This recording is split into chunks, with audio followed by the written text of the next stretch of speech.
Hey, what's up tutu, j'espère que vous allez bien. On se retrouve aujourd'hui pour une toute nouvelle vidéo et surtout on va parler d'un sujet que j'avais envie de voir avec vous, d'avoir votre avis, votre ressenti et aussi vous donner le mien sur la question, à savoir si le streaming détruit réellement le cinéma ou si le cinéma détruit aussi le streaming.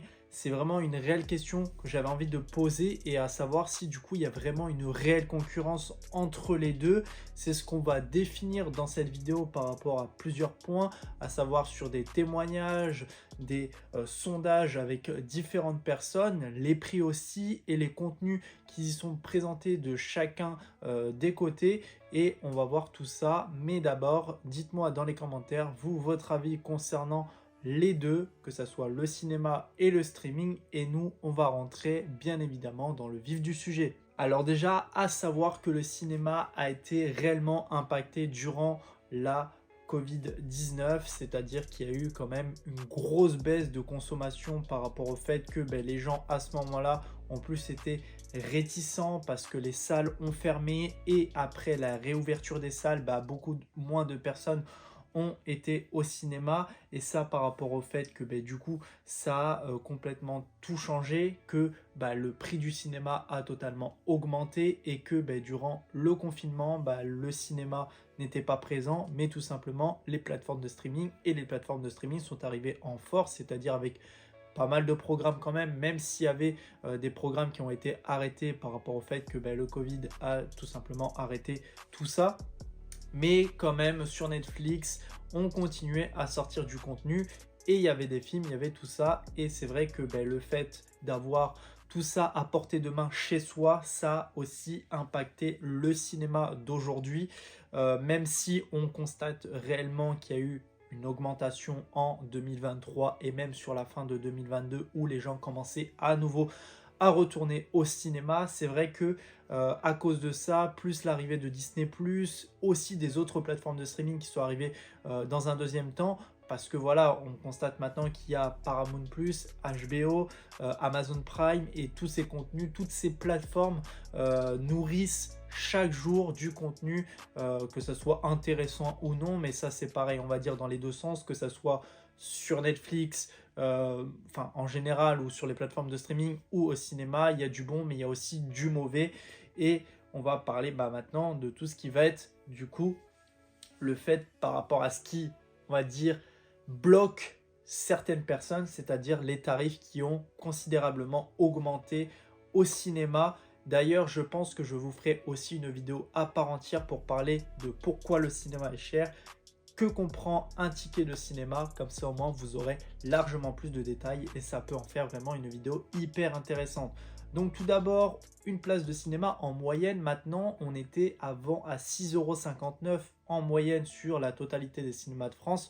Bon certes, on a aussi les cinémas comme Kinépolis, Gaumont, ou encore les CGR qui eux ont leur prix bien défini et souvent un petit peu plus cher.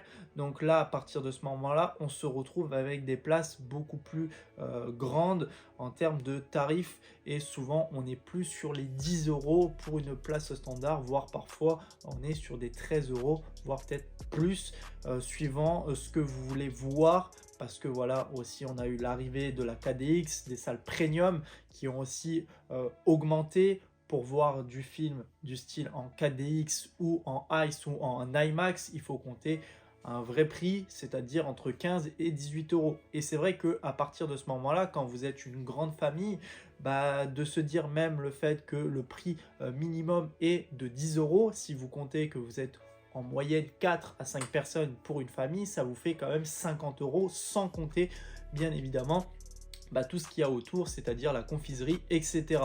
Aussi, vous êtes dans une salle, il y a d'autres personnes qui sont avec vous, donc vous n'avez pas forcément ce petit truc un petit peu plus intime. Mais moi, de ce côté-là, moi, ce qui ne me dérange pas, c'est le fait que dans une salle de cinéma, tout le monde se respecte, tout le monde essaye de se respecter. J'avais déjà fait une vidéo par rapport à ça, concernant le fait qu'il y avait des gens qui ne respectaient malheureusement pas tout ça.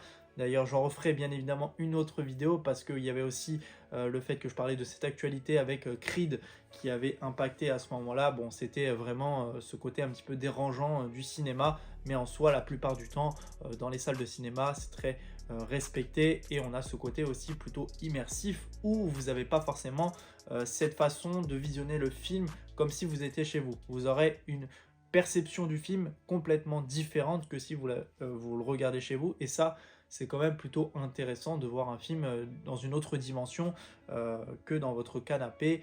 Et c'est vrai que pour ma part, de ce point de vue-là, quand on est chez soi, dans son canapé, on peut être distrait par pas mal de choses. Et ça, c'est le côté un petit peu dérangeant du streaming, on va dire. C'est-à-dire que le streaming, vous avez la possibilité d'appuyer sur pause, de regarder le film plus tard, de le reprendre quand vous avez envie, d'être sur votre téléphone, etc. etc. Donc c'est vrai qu'on a toute cette distraction avec le streaming qui est peut-être beaucoup plus dérangeant de ce point de vue-là. Donc moi par rapport à ça, c'est vrai que je préfère le côté plus cinéma pour le point de vue immersif de la chose, même si d'un autre côté, le streaming a aussi du bon aussi également. Hein, on va pas cracher non plus sur le streaming, on a quand même du contenu hyper intéressant, surtout du côté de Netflix à certains moments. Je dis à certains moments parce que c'est pas tout le temps. On a vraiment des films qui sont plutôt originaux par moment ou d'autres un peu moins, mais ça c'est la même chose des deux côtés, que ce soit du cinéma ou du streaming. On va avoir du bon comme du mauvais. Mais la plupart du temps, on a quand même pas mal de choses, mais aussi en termes de séries. On a pu voir très dernièrement la série Tapi que j'avais beaucoup apprécié, où je vous avais fait une vidéo. On a eu le film sur la survie que j'ai beaucoup apprécié. Bon, certes, pour vous, c'est peut-être pas forcément des films hyper incroyables, mais on a quand même de très bons films. Tyler Rake 2 qui est sorti, Red Notice, nous avons eu quoi? La série One Piece. Enfin voilà, on voit que Netflix essaye quand même de faire des choses plutôt qualitatives, essaye de se remettre dans le bain. Et ça, pour le coup, on voit que les séries et le streaming essayent de faire les choses convenablement bien, comme avec Disney+, là, qui vient de nous sortir la deuxième saison de Loki, qui est plutôt intéressante. Je pense que je vous ferai une vidéo critique à la fin, mais on voit que tout le monde essaye d'y mettre du sien, de sortir des choses qualitatives pour montrer aussi le fait que on essaye de vous rentabiliser votre abonnement. Parce que comme on parlait du tarif tout à l'heure, alors c'est vrai que par rapport à ça, c'est complètement différent. C'est-à-dire que le streaming, lui, va pouvoir t'apporter le fait que d'un tarif juste simple, si on parle tout simplement de Netflix qui est à peu près à 17,99 € si vous voulez 4 écrans, plus tout simplement la 4K, etc.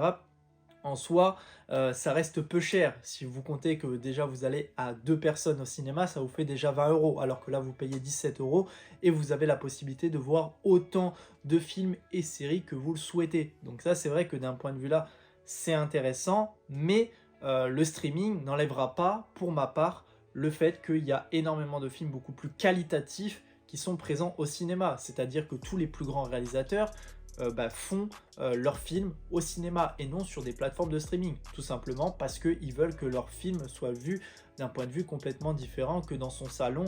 Voilà. Alors certes, il y a des films qui sont aussi en préparation sur des plateformes avec de grands réalisateurs. Je parle notamment de Killer of the Flower Moon de Martin Scorsese qui doit sortir exclusivement au cinéma, mais qui sortira après dans un deuxième temps sur Apple TV+, qui Apple TV+, aussi a un tarif plutôt intéressant. On est sur du 7 € ou 6 € pour tout simplement voir un catalogue très très fourni. Il y a énormément de choses plutôt intéressantes sur le catalogue de Apple TV, sachant qu'en plus de ça, maintenant Apple TV est avec Canal+, donc si vous avez Canal+, vous avez la possibilité d'avoir les deux ensemble et ça c'est plutôt intéressant. Mais après aussi, ce qui bloque parfois certaines personnes, c'est que le fait que le cinéma, comme je l'ai dit, c'est cher et la plupart des gens maintenant essayent de trier la plupart des films qu'ils veulent voir, tout simplement parce que voilà, ils ont un budget très serré, ils essayent peut-être de voir un film ou deux dans le mois et encore c'est vrai que parfois il n'y a pas forcément des sorties plutôt intéressantes